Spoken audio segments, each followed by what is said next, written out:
Good morning students. Today I am going to teach Biot-Savart law. In previous class we have to discuss about Oersted experiment.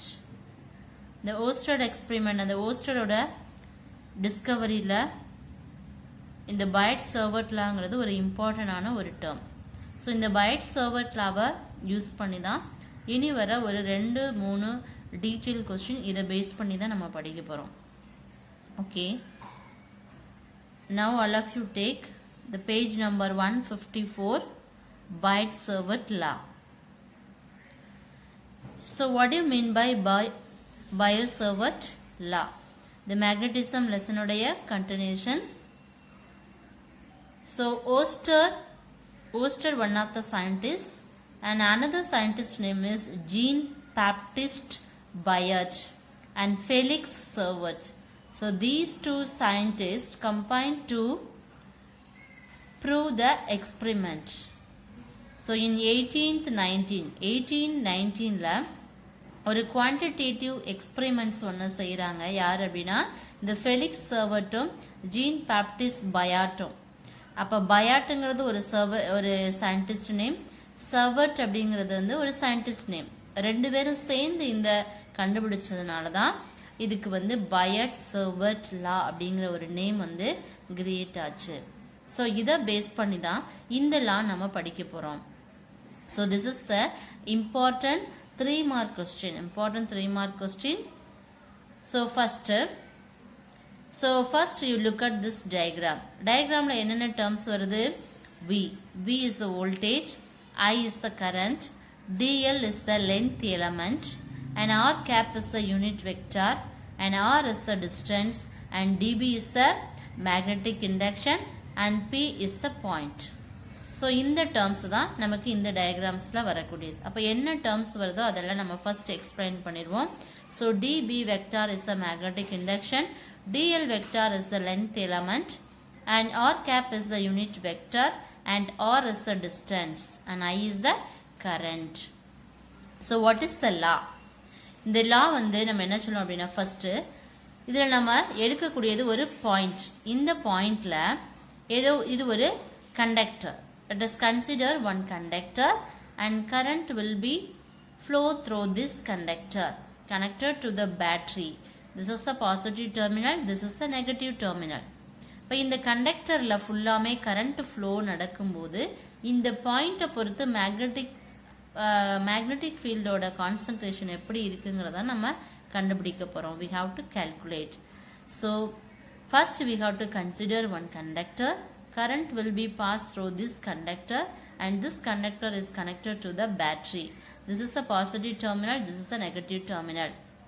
And இது ஃபுல்லாமே ஒரு conductor. இதில் நம்ம கண்டுபிடிக்க வேண்டியது ஒரு ஸ்மால் எலமெண்ட். ஸோ இந்த DLங்கிறது தான் ஒரு ஸ்மால் எலமெண்ட் அப்படின்னு சொல்லுவோம். இந்த எலமெண்ட்ல இருந்து எவ்வளோ ஃபீல்டு வந்து இந்த பாயிண்ட்டுக்கு ப்ரொடியூஸ் ஆகிறதுங்கிறத நம்ம கால்குலேட் பண்ண போகிறோம். So dB vector is the magnetic induction, and r cap is the unit vector, and r is the distance. So what is the law? So magnetic induction dB directly proportional to the current I, and magnetic induction directly proportional to the small element, and magnetic induction directly proportional to the sin theta, that is the distance, dr and r vector, and magnetic induction directly proportional to the square of the distance, inversely proportional to the square of the distance. So இது மூணு டேர்முமே magnetic induction directly proportional to the current, small element, and sin theta. This is the inversely proportional to the square of the distance. இதில் எது Biot-Savart law அப்படின்னு சொல்லுவோம் அப்படின்னா இந்த term தான் Biot-Savart law. Listen, dB இப்போ நமக்கு தெரியும். இதில் நம்ம கண்டுபிடிக்க வேண்டியது வந்து dB differential with respect to B, differential with respect to L. இதுதான் டிஃப்ரெண்ட் டேர்ம்ஸ். அப்போ இதுலேருந்து நம்ம ஐடென்டிஃபை பண்ணிடணும் ஒரு மேக்னெட்டிக் இண்டக்ஷன் இந்த ஸ்மால் எலமெண்ட்டில் எவ்வளவு வந்து கிடைக்குது அப்படிங்கிறத கால்குலேட் பண்ண போகிறோம். So this is the Biot-Savart law. dB directly proportional to the IDL by r squared sin theta. So dB is the magnetic induction and I is the current, dl is a small element and r squared is the distance and sin theta. So proportional means constant. So we have to use the constant term k. So dB is equal to k into I into dl into r cap by r squared. So k is the constant. So what is the value of constant k? Mu naught by 4 pi. So in the vector field we have to calculate the magnetic induction dB vector is equal to mu naught by 4 by ideal vector into r cap by r squared. So integrating these terms we have to calculate the magnetic induction. B vector is equal to magnetic field. So B vector is equal to integrating with respect to dB vector. So constant term வெளியில எடுத்துறோமா, remaining term என்ன இருக்கு? dl vector into r vector by r square. So this is the magnetic field.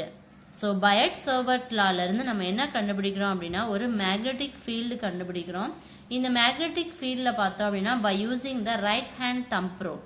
So நமக்கு தெரியும் right hand thumb ruleங்கிறது எதுன்னு தெரியும். ஒரு நம்ம last செக்ஷன்ல பார்த்திருக்கோம்.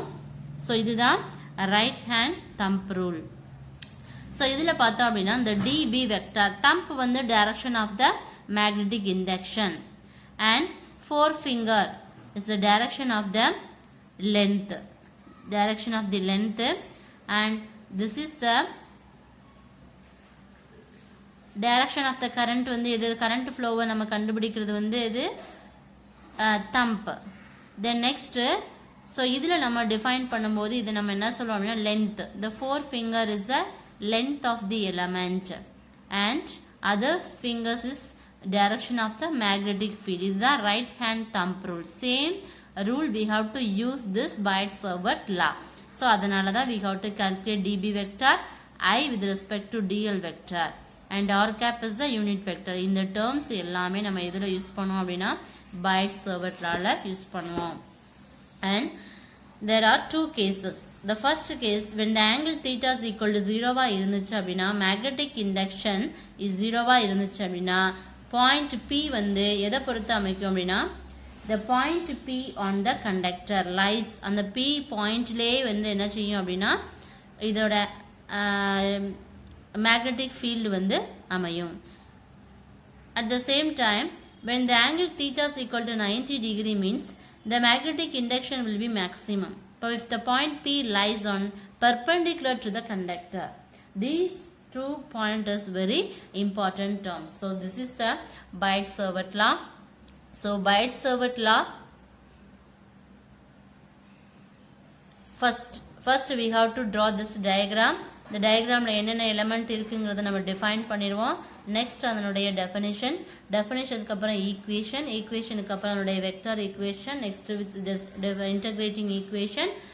Next we have to write these two cases. This is the important 3-mark question. Next one is the so இதில் முக்கியமான ஒரு question என்ன அப்படின்னா similarities. So similarities between electric field and magnetic field by using Biot-Savart law. Electric field இருந்தாலும் magnetic field இருந்தாலும் என்னென்ன conditions வந்து இருக்கு அப்படிங்கறத பார்க்க போறோம். Obey inverse square law. So they are long range field. இது வந்து inverse square law obey பண்றதுனால இதுல வந்து field வந்து long rangeல வந்து நமக்கு கிடைக்கும். Next, obey the principle of superposition and are linear with respect to the source magnitude. அப்ப ஆல்ரெடி நமக்கு தெரியும் சார்ஜ் எலக்ட்ரிக் ஃபீல்டுங்கிறது கண்டிப்பா charge. magnetic field with respect to I into dl. So E proportional Q and P proportional I into dl. So this is the similarities.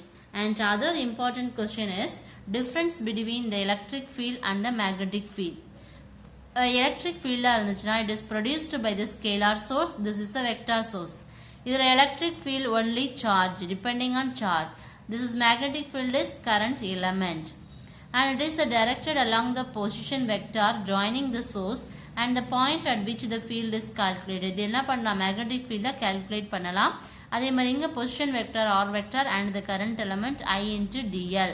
So it is the perpendicular to the position vector. And third point is does not depend on angle. angle பொறுத்து இது அமையாது. இது வந்து என்ன செய்யும், depends on the angle between the position vector r vector and the current. So electric field does not depend on angle and magnetic field depends on the angle between the position vector r vector and the current element I into dl vector. So this is the difference between electric field and magnetic field. Next, the do you know part is very important. Electric current is not a vector quantity, it is a scalar quantity. But electric current in a conductor has direction of flow.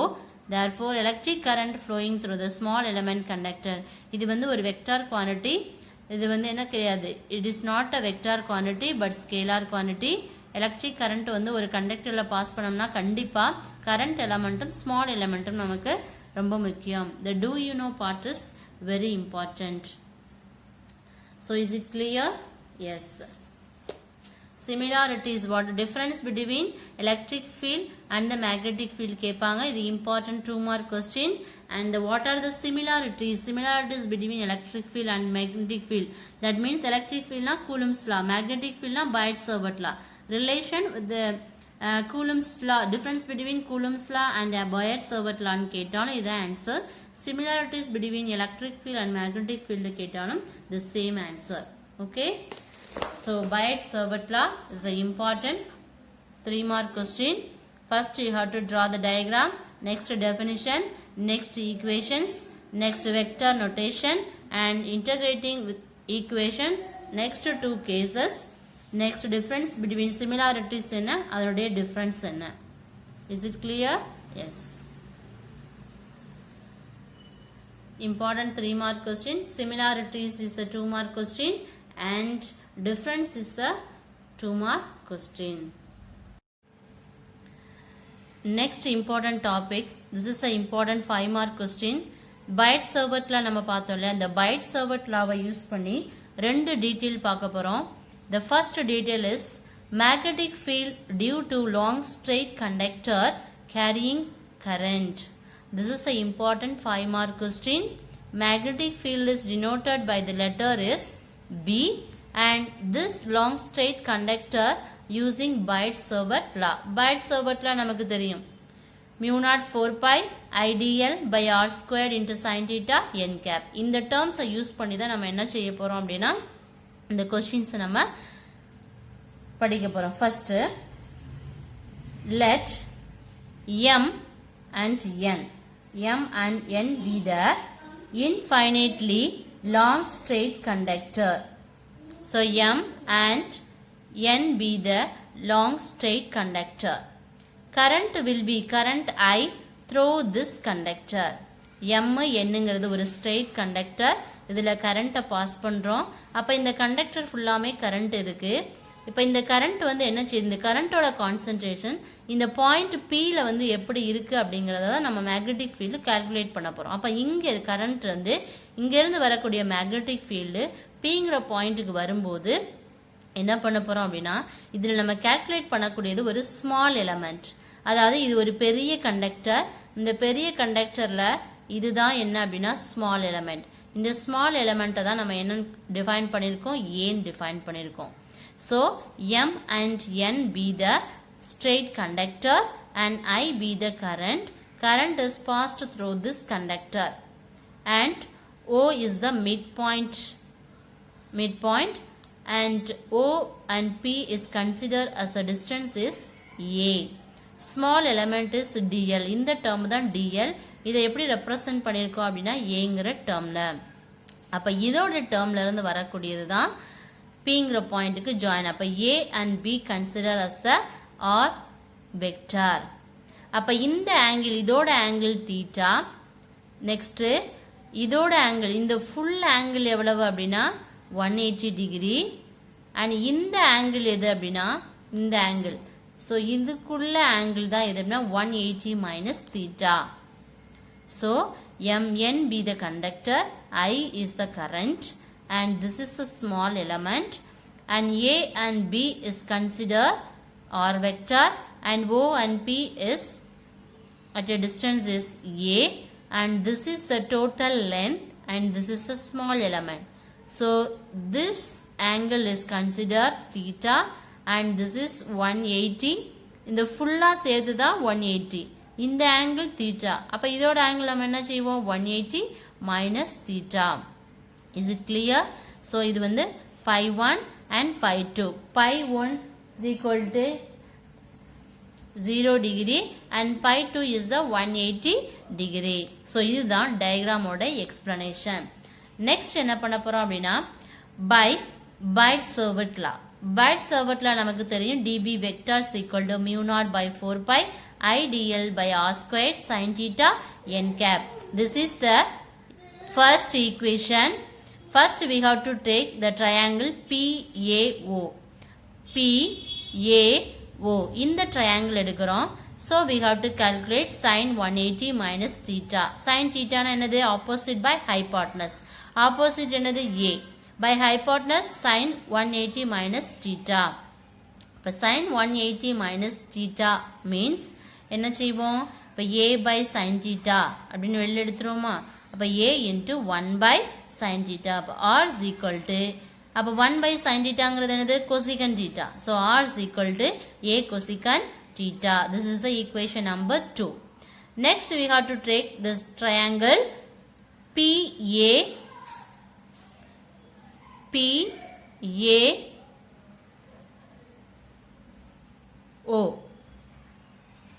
Next triangle is PAO. இதில் தான் நம்ம என்ன calculate பண்ணுறோம் அப்படின்னா tan theta. So tan 180 minus theta na opposite by adjacent. So A by இதோட length என்னது L. இதோட length L.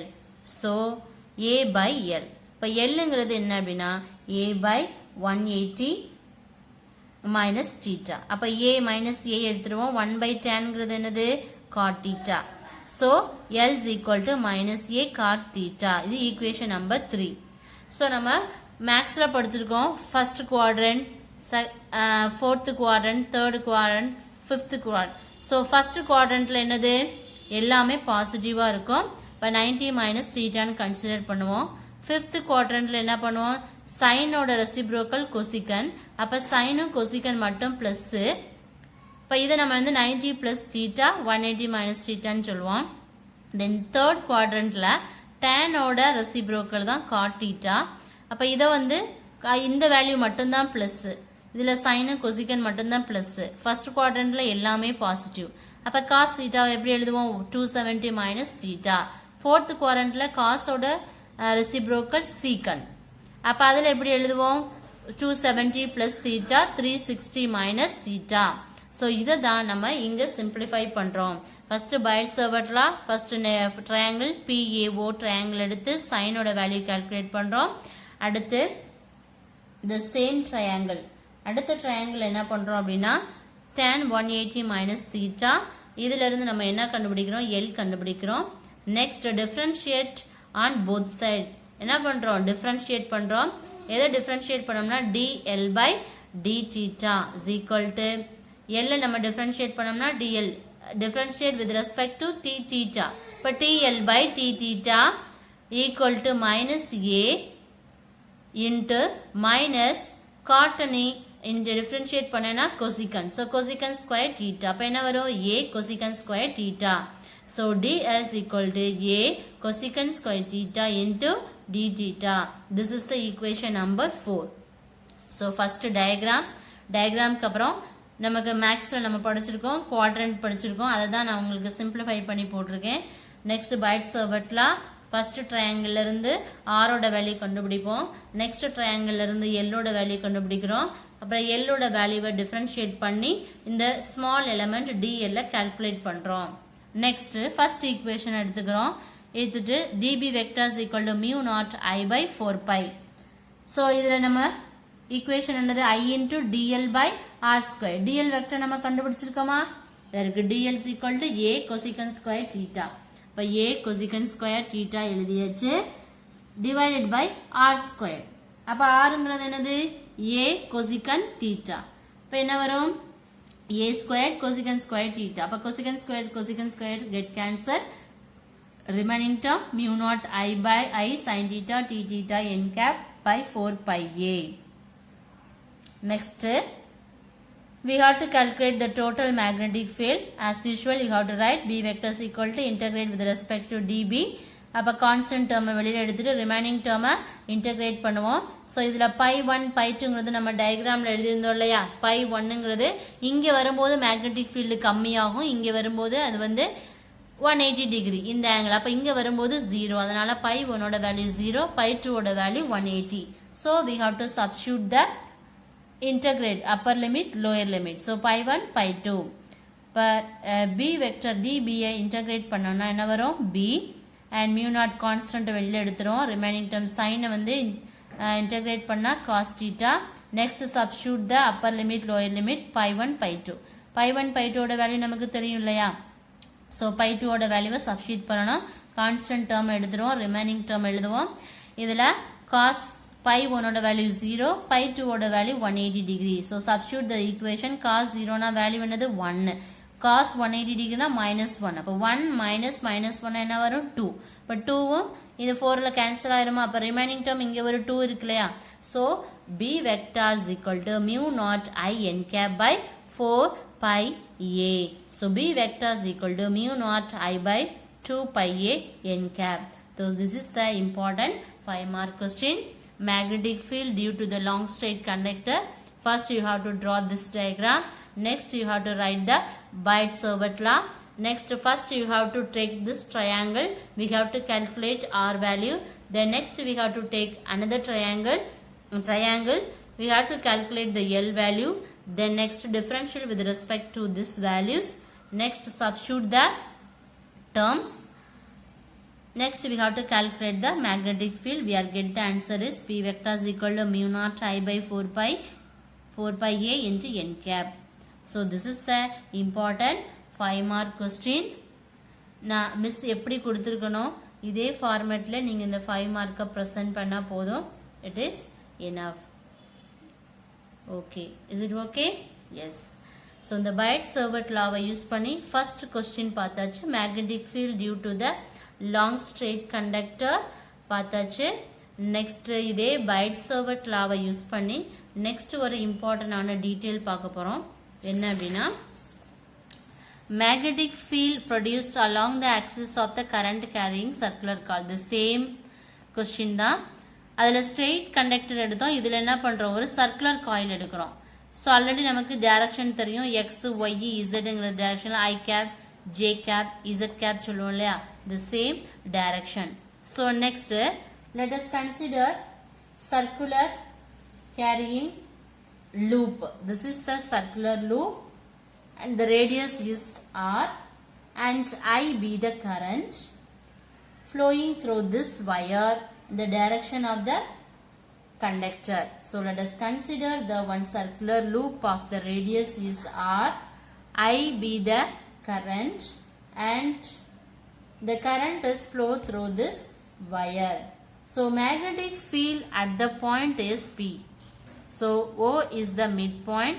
magnetic field at a point P on the axis in the circular coil at a distance is Z. then Z from the center of the coil is O. then next DL. so இதுதான் இந்த circular coil உடைய small elementங்கிறது இந்த portion. so இதைத்தான் நம்ம என்ன சொல்றோம் அப்படின்னா small element. the small element is with respect C and D. so R vector is the current element. DL is the small element. I is the current. so இந்த element தான் நம்ம calculate பண்ணணும். எப்படி ஒரு straight line conductorல ஒரு small element கண்டுபிடிச்சோமோ அது மாதிரி ஒரு circular coilல இந்த small element calculate பண்ண போறோம். so இதோட distance Z and P and D is with respect to R vector and P and C with respect to r vector. அப்ப இதோட காம்போனன்ட் எடுத்தோம் அப்படினா இந்த டேர்மை நம்ம எடுத்தோம் அப்படினா இதோட வேல்யூ நமக்கு என்ன ஆகும் அப்படினா sin. இப்போ இந்த போர்ஷன் மட்டும் தான் நம்ம எடுத்துறோம். இந்த போர்ஷன் மட்டும் தான் நான் இங்க தனியா போட்டுருக்கேன். pங்கிற பாயிண்டா இருந்துச்சு அப்படினா இதோட வேல்யூ என்ன ஆகும் cos ஆயிரும் இதுவும் sin ஆயிரும். அப்ப இங்க எடுக்கும்போது என்ன ஆயிரும் இது sin ஆயிரும் இதுவும் sin ஆயிரும். அப்ப இதோட horizontal the vertical ல பார்த்தோம் அப்படினா sin வேல்யூ ஆயிருமா அப்ப sin வேல்யூனா 0 ஆயிரும். சோ இதுதான் டயகிராம் ஓட எக்ஸ்பிளனேஷன். சோ இந்த சர்க்குலர் காயில் உடைய circumference என்னன்னா 2 pi r. Next we have to calculate magnetic field at a point B due to the current element I dl vector. As usual you have to write the Biot-Savart law. Next magnetic field at point P due to the current element ideal vector is dB vector is equal to dB cos theta into k vector. அப்ப dB cos theta into k vector அப்படின்னு சொல்லும்போது நமக்கு என்ன சொல்லுவோம் இதோட I j k ன்னு சொல்லுவோம். அப்ப z டைரக்ஷன் அப்ப z டைரக்ஷன்ல தான் போகுது இல்லையா அப்ப இந்த z டைரக்ஷன்னால நம்ம என்ன எழுதுறோம் அப்படினா இதோட யூனிட் வெக்டர் வந்து k வெக்டர்னு எழுதுறோம். So magnetic field B due to the current carrying coil. Next we have to calculate cos theta value. Cos theta means adjacent by hypotenuse. Adjacent means r. Hypotenuse r squared plus z squared. So r by root of r squared plus z squared. So cos theta value நம்ம கண்டுபிடிச்சாச்சு. So circumference அப்படினு சொல்லும்போது அதுக்கு value நமக்கு தெரியும் 2 pi r. So constant term வெளியில எடுத்துறோம். Remaining term 0 to இதோடைய circumference 2 pi r. அப்ப 0 to 2 pi r தான் நம்ம லிமிட் வேல்யூ அப்ளை பண்ணுவோம். So constant வெளியில எடுத்துறோம். Remaining limit ஓட value 0 to 2 pi r. Remaining term dl by r square. Cos theta ஓட value r by root of r square plus z square. Next substitute this equation.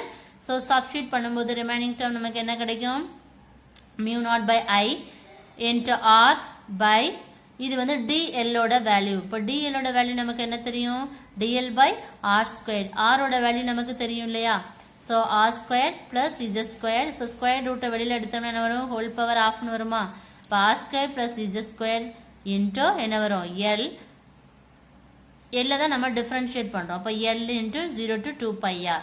ஏனா இந்த போர்ஷனை தான் நான் தனியா போட்டுருக்கேன். இந்த ஸ்மால் எலிமெண்ட்டை தான் நான் இங்க வந்து டிஃபரன்ஷியேட் பண்ணிருக்கேன் l. அப்ப l ஓட லிமிட் என்னது 0 to 2 pi r. சப்ஸ்டிட்யூட் பண்ணோம் அப்படினா so mu naught I r